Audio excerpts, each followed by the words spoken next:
Hendri kali Mas Slamet sudah diambil berapa liter ini air bambu ini? Kan 5 Pak, 5 liter.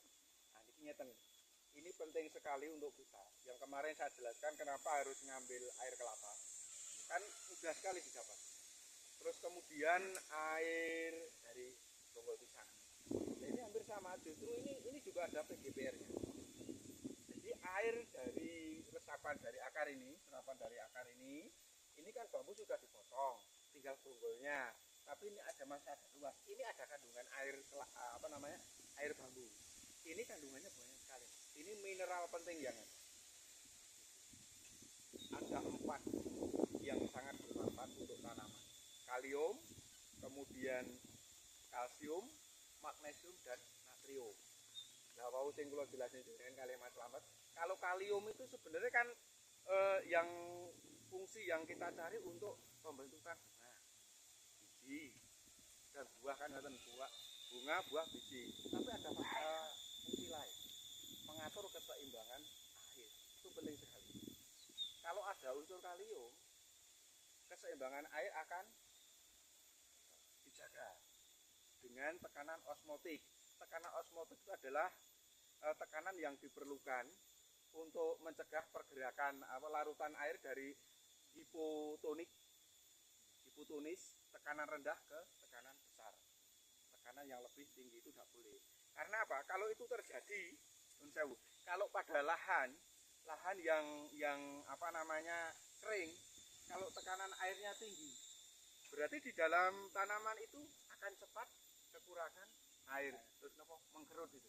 Nah, itu kalium gitu. Terus kemudian kalau fungsi yang kedua, ini ada kandungan tadi kalium, kalsium.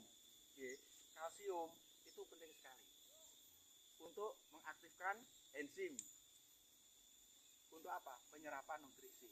Maka kalau jenengan sering menggunakan ini, nun sewu Mas Hendri karo Mas Slamet, kalsiumnya nanti fungsinya di sana. Ada pengaktifan enzim, kemudian terjadi penyerapan nutrisi sehingga tanaman tumbuh dengan baik. Yang dua tidak kalah pentingnya, magnesium. Nah ini penting untuk ini. Jadi ada kandungan untuk faktor pembentukan klorofil zat hijau daun. Karena tanaman kalau kurang klorofil, hijau daunnya kurang, dia tidak bisa maksimal di dalam pemasakan, fotosintesa. Jadi harus ada hijau daun. Yang terakhir, natrium.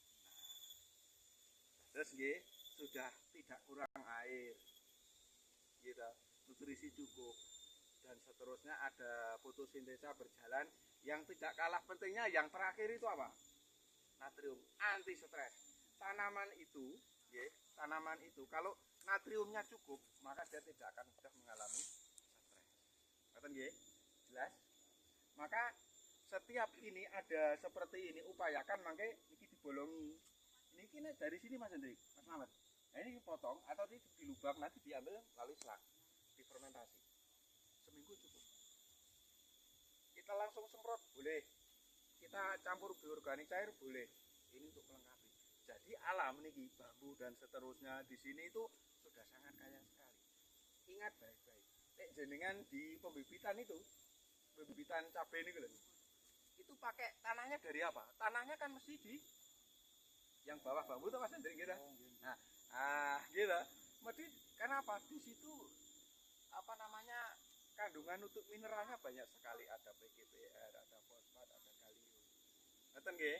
Bahkan ini yang namanya daun bambu ini. Nah, ini kaliumnya tinggi. Jenengan ingat di Mbak Ririn kita mancing apa itu? Trichoderma, pakai apa? Nah, seperti ini nggih. Kamu jelas ya? Jadi ini nanti upayakan yang potongan bambu-bambu ini nanti dilubangi. Terus mungkin air yang dari bawah itu ini ditutup ini. Nah, ini masuk gini nanti dikumpulkan. Pun 5 liter nggih. Mas Slamet belakang rumah ada bambu. Nah, yang penting ini. Yang penting sekarang kita semuanya belajar terus nggih. Potensi alam yang ada kita gunakan. Ngerti nggih? Fungsi air bambu. Kalium, kalsium, magnesium dan natrium. Bahkan pada posisi kalium ada jenis potasiumnya. Untuk apa? Percepatan perangsangan bunga buah. Ngoten nggih. Matur suwun. Sekarang saya tak melanjutkan perjalanan. Nggih.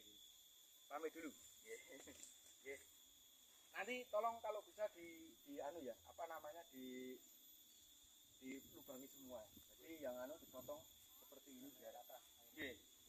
Diambil ini kan Mas Hujan. Ngoten nggih. Pun matur suwun. Assalamualaikum.